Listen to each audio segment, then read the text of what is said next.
O que você acha da relação dele com o futebol?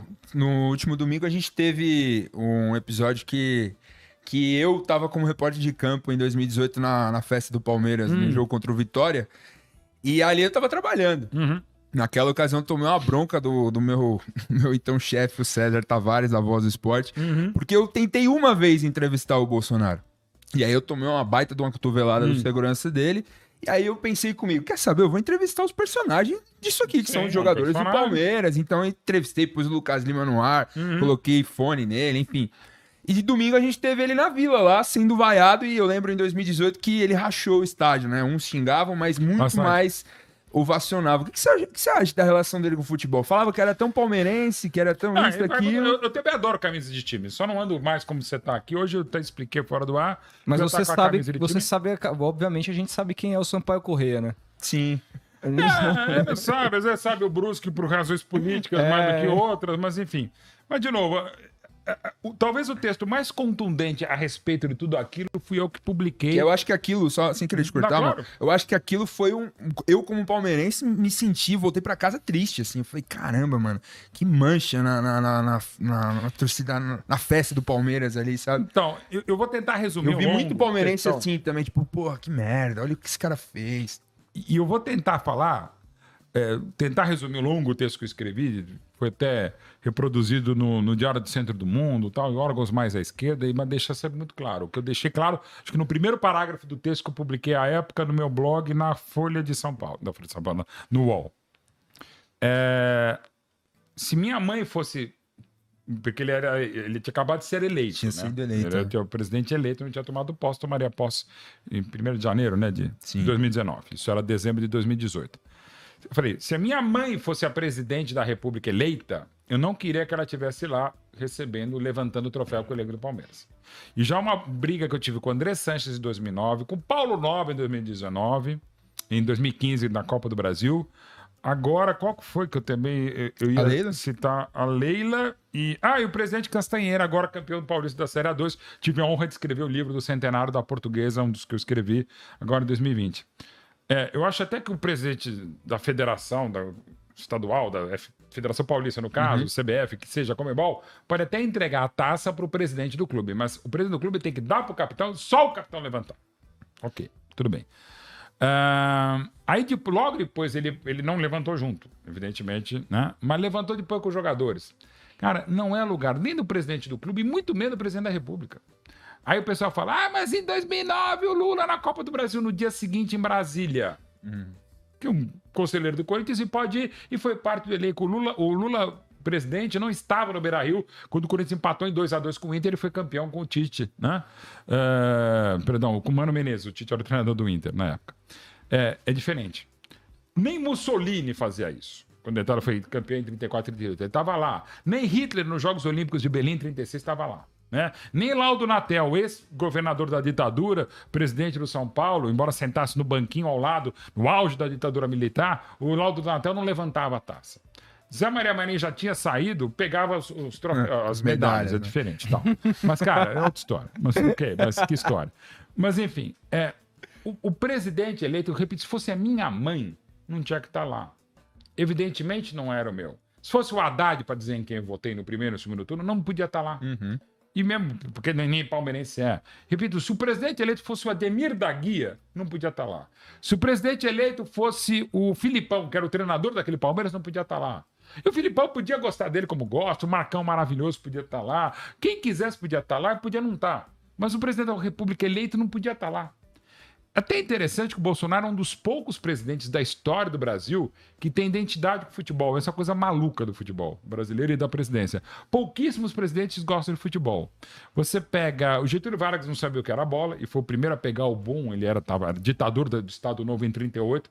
Brasil na Copa da França. Até ele cunhou selos para ajudar a pagar a viagem para o Brasil para a Copa na França para ser o 3º lugar. Ele percebeu via rádio o poder do futebol. Ele começaria a usar também os discursos em São Januário, a partir de 40... Trabalhadores do Brasil, ele usava a estrutura de estádio, usava a popularidade do futebol, Leônidas da Silva, sobretudo, para começar a mover as massas. Mas a partir de Getúlio, que não entendia nada do futebol, o futebol pouco teve ligação com o presidente. Você teve o Café Filho, que foi uma interinidade de presidência em 55 ou 56, 55. Não, perdão, 54, né? Depois da morte do Getúlio. O Cafete chegou a jogar, se não me engano, no Alecrim, como goleiro, mas assim só. Aí você pega, de lá para cá, da década de 50, o Jango não tinha muita ideia de bola, o Juscelino não se sabia nem direito qual é o time que torcia. Você teve o Médici, que era Flamengo e era Grêmio. Nossa. Né? E usava o radinho, usava. Cara, é quase o Renato Gaúcho. Pra frente Brasil, exatamente, mais ou menos. Caraca, e o Maracanã de radinho, tá? Um dos piores seres humanos que já presidiram o país, tal. Um dos piores, né? Concorrência cada vez maior, tal.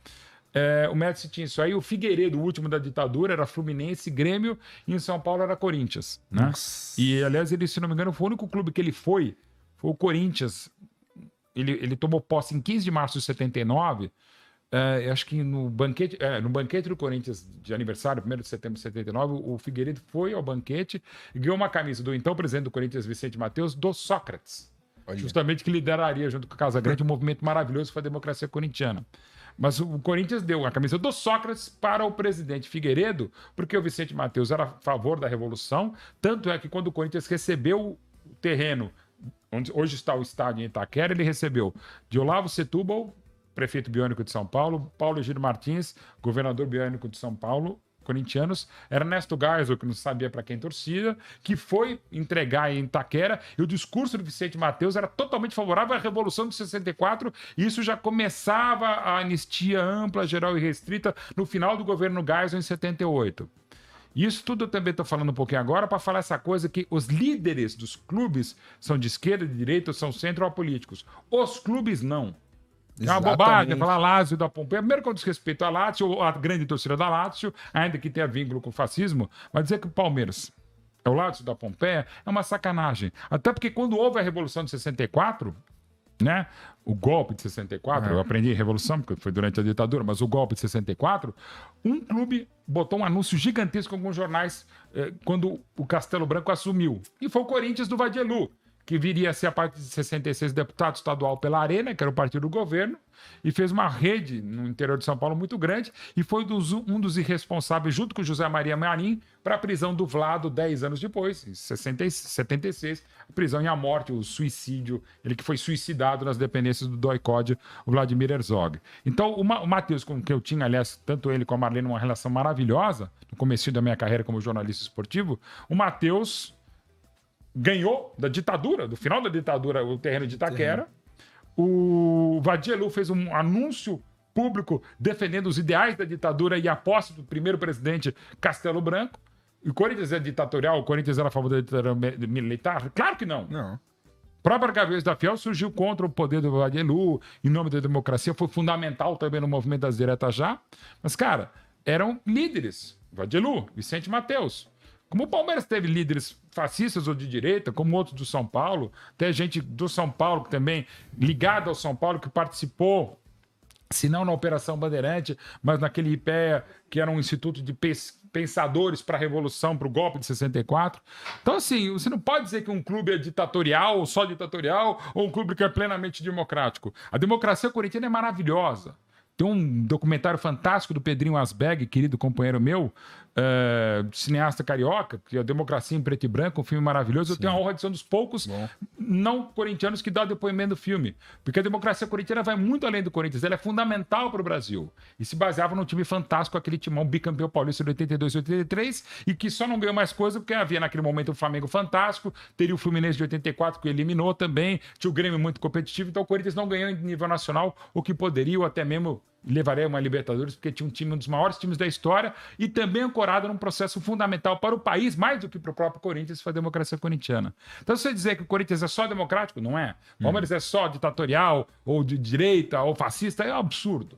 Um preconceito. E que muitas vezes acontece para piorar no momento em que o time está muito bem.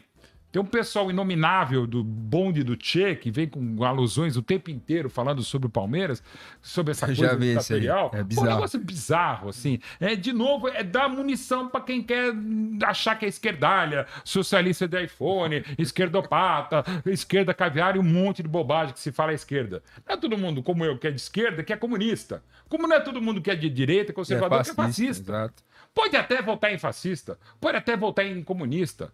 Mas, porra, sabe, Stalin, Hitler, não vou dizer que é a mesma coisa. Usam o futebol, né? Usam o futebol. E, de novo, com esse pensamento que não é nem binário, é zerário.